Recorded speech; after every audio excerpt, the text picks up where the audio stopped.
Good morning, everyone. Welcome to the fifth episode of Initiate Interview with Indonesian Young Professional in Energy Sector.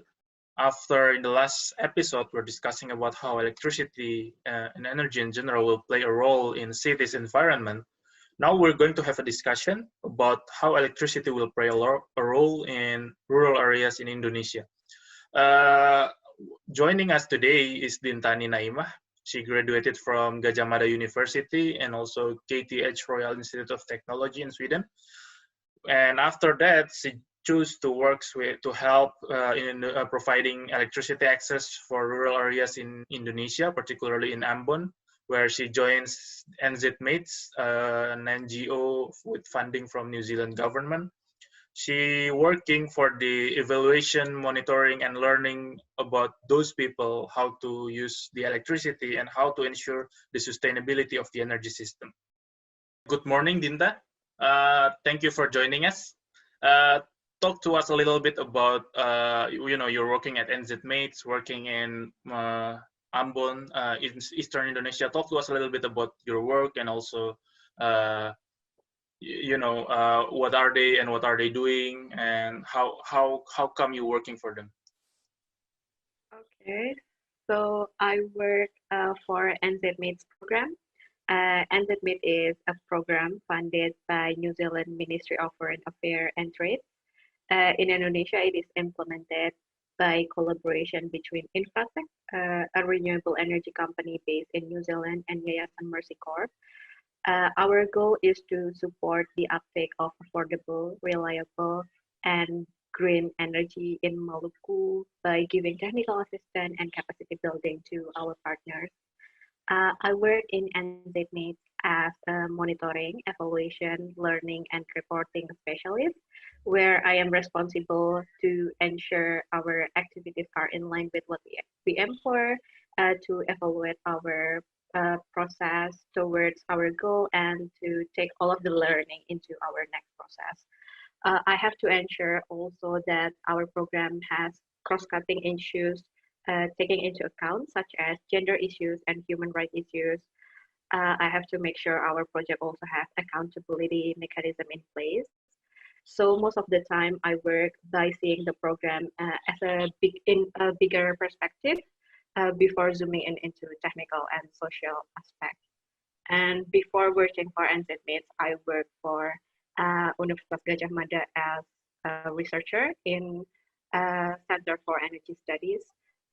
During my work in Universitas Gajah Mada, I also worked in multidisciplinary perspective, especially on sustainability of renewable energy system. Uh-huh. But I'm a little bit curious because you get your bachelor degree from Gajah Mada University and then you go for master in KTH Royal Institute of Technology in Sweden. It's not uncommon, but it of course it's trigger a question. You come from Sweden, you graduate from Sweden, and then how come you go to rural areas like Ambon? What motivates you? So it's a personal journey for me, personal and professional journey for me. So when I study in KTH, we have a global climate agenda course, and then we have energy policy course, where we're looking on developing and developed countries energy system. On that course, I have a task to analyze about energy policy in small island states like Fiji, Vanuatu. That's the first time when I fall in love, when I realized that energy system in small island has more challenges than in urban areas. And then I back to Indonesia. I work with the local communities, closely with the local communities, go to remote areas in Wakatobi, Nusa Tenggara, and in Karimun Jawa. And that's where I more fall in love with renewable energy system in small island. So when I saw the vacancy in NZMet, I was like, okay, let's join forces with this team because I feel a bit I feel responsible as Indonesian because I got privileged to study like even more I study abroad to learning about renewable energy. I feel that I want to help the local communities. Although most of the time it's give and take process, it's not always me that giving something to the local community. But when I'm on field work, I also learn from the local community how to live a sustainable lifestyle, how to live close to the nature without harming the environment, which is really interesting and impressive. So yeah, it's a fulfilling job. Uh-huh. You're living in Java, where most of the things happen in Indonesia at the moment and in the past. And also Mhm. you've lived in Sweden, one of the exciting region in Europe where a lot of innovation, a lot of progress in sustainable energy happening. And now you're working in Ambon. So based on your perspective from energy point of view, what is the main difference between big cities like Java and maybe in Sweden and also in Ambon? What is the major difference? Oh, it's such a big question. So, comparing Indonesia with Sweden, in Sweden, the electricity grid is connected with all the Nordic countries. So Sweden electricity grid connected with Norway, and then it's like a giant spider web of electricity. So they can integrate a lot of renewable energy into their system. Compared to Indonesia, we have a lot of dispersed islands, like big and small. We have Java, Sumatra, Kalimantan, etc., etc. But when we look at the electricity grid, the connected system is on like Java, Bali. They don't have any interconnection between islands. So integrating renewable energy can be more complicated. We also depend on fossil fuel. I think everyone knows about that. We depend on coal, natural gas as well, and diesel. And in small island, we depend on diesel generator. Also in small island, uh, like the number of population really is a large range. There was an island with 200 households, 1,000 people. There's also small island that can go as small as less than 100 households, only 60 households. It's like a really small demand to provide. So sometimes the economic feasibility is not met in small island. In Java, we saw a lot of industrial load from factories, while in small island, um, sometimes it doesn't have any industrial activities. They have entrepreneurship activities, but usually small until medium scale. If they have factories or industrial activities in eastern Indonesia, usually the factories is big enough that they have their own power plant. Okay. Yeah. So there's a lot of difference on that, and also socio-economic speaking, people in small island usually has lower income than people in urban areas in Java. Mhm. So when we want to put renewable energy system that independent, usually the prices of electricity is higher than PLN prices than the national prices. Yep. That we have to be careful. We have to consider local communities' ability and willingness to pay. So there's like technical perspective planning and also like social engagement to local community as well. Uh-huh. Yeah. You're talking about how much it differs from rural areas, like most of Eastern Indonesia and with major cities. And, it is quite well known here in Indonesia that sustainability is also one of a challenge here. Like when you build a power plant or when you build energy infrastructure, the sustainability of it, whether socioeconomic or maybe technological, it's always there's a challenge that that can make it stop maybe 1 or 2 years after the construction or after it start operating. In your point of view, how is it going, especially with your area of working, since one of your responsibilities is also monitoring And I want to also to ask about your point of view, how it relates with the entrepreneurial activities or small industrial activity in Eastern Indonesia. Mhm. So I would like to ask the last question first. So from my experience and from study that I read and research that I done in my previous work, linking renewable energy with entrepreneur uh, activities is one of a key success of renewable energy system in rural areas, especially if it's owned by the local communities. Uh-huh. Uh, because when we link the economic activities with renewable energy, like the impact that uh, the local community gets is not abstract. Like, oh yeah, uh, we have this renewable energy that support our economic activities. So if we want to produce and make money, we have to maintain this renewable energy. So that's perspective. In terms of sustainability, yes, I saw many renewable energy in small islands that failed before the end of its lifetime. But I also know some renewable energy system that sustain for some years, for 2, 3 years. Uh, like two of the example that I like is the renewable energy system in Panggang Island. It's near Karimun, Java, so it's in the north of Java. Uh, and also the communal biogas plant in Pelosok Kerep, Bantul, Yogyakarta.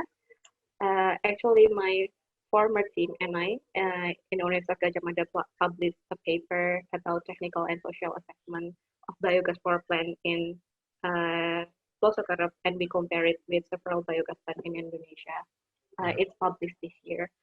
So one of the key success of this both system is actually that the renewable energy system answer to local communities' demand for energy access. So in Panggang Island, the solar panel gives them electricity during the days, and then during the night they get electricity from diesel generator. While in Pelosok Kerep, the biogas help local communities to reduce their expense on liquefied petroleum gas. So the local community have sense of belonging because they get the benefit from this renewable energy. Um, and on in Panggang Island, actually, it's really impressed me because when I visited the location in 2018, they only got 280 watt hour of electricity per day per household, which is smaller than the average household consumption in Indonesia. But within this limit, it makes local communities in Panggang Island aware that they have to use efficient electronic devices. So when they want to buy a new electronic devices, they will ask the seller, like, oh, is this devices voltage is small enough that I can use it during the day with my limitation electricity that I get from solar panel? So it's really impressed me because this local community learns by doing and they learn it by themselves. So it's really interesting that uh, renewable system in Panggang Island changed the conversation between local communities and the seller in that location. And even when they go to Jepara, the electronic devices seller know what they need. Like that. So it's interesting because they're going to have a very different perspective from us that we used to live where the electricity from the grid is more than enough for us. So we won't asking when we want to buy a new device, we won't ask like, is it enough or is it going to, the consumption will be more than my local electricity can produce. So it's very interesting point of view actually. Yeah, it's really interesting. And actually I got this stories from a wife. So it's a woman that telling me the story. So renewable energy always in Indonesia mostly portrayed as a masculine technology, but in Panggang Island, I saw that women, especially households, they're really connected with solar panels that they use in daily life, and they know what kind of electricity that they should use during the day. So like this, so like the moms in Panggang Island is like giving schedule to their kids and their husband, like, oh, today I want to ironing all of the clothes, so you shouldn't watching TV, and then oh, I want to use the water pump, so you shouldn't watching TV that time. So it's really interesting, and it's breaking the gender issues of renewable energy. Yeah, it's happy also for us that to know that the renewable energy can bring inclusivity, not only from gender perspective, but also from underrepresented community, especially from people from remote areas. So let me go to the discussion about the universal electricity access. With Indonesia at the moment, we are working toward universal electricity access. Some of it works, but some of it also have a lot of challenge that we need to solve. With your work, what do you think is the current condition? Of course, beyond the data and statistics, the condition on the field, and also what can we do to help, as a young Indonesian? So I think the target is good that we have a target. Although the pursuing of that target has a lot of hurdles because we depend a lot on um, fossil fuels, and it's hard. It's complicated to integrate renewable energy into our grid system because our grid system is kind of like dispersed all over the places. Um, but if I have to take like one necessary factor to meet this target is to have a long-term planning that is holistic and consistent. So we have to consider uh, like technical factor, economic factor, of course, it's on the feasibility study, but also beyond that, so the social factor, operation and maintenance factor, or even the cultural factor if we want to give this renewable energy system to the local communities. Uh, and we have to ask question, what happened after the installation? How can the stakeholder at local level maintain the system? What happened if the inverter broke down, or what happened if we have to change the battery? Where can we get this spare part? Can we get it in Java, or we have to go, or we have to get it from Singapore or Germany, something like that. And this question about operation and maintenance goes on and on until the decommissioning phase. Like what happened with the solar panel after 20 years, or if the battery's life cycle ends, where should we bring this battery? Should we recycle it, or should we like send it back to the manufacturer, something like that? And I think it is important uh, because if we install a solar panel or like renewable energy system that should work for 20 years, but in fact it only works for a year or even less than that, I think it's a waste of investment and a waste of natural resources. So to meeting this target is to keeping in mind about sustainability. I believe that sustainability is not a sprint. It's not just a point in the future, but I believe it's more than it's more like a marathon that we have to make sure every step and every decision that we make during this implementation and planning, we take environment as our main and number one consideration. That's what I believe. Okay, Dinta, thank you very much for joining us to have a discussion. It's really inspiring, and also I hope it can motivate other youth Indonesians to work to help toward providing electricity for everyone in a sustainable manner. Dinta, thank you very much once again, and good luck with your job. See you. Yeah, thank you very much for the opportunity. See you.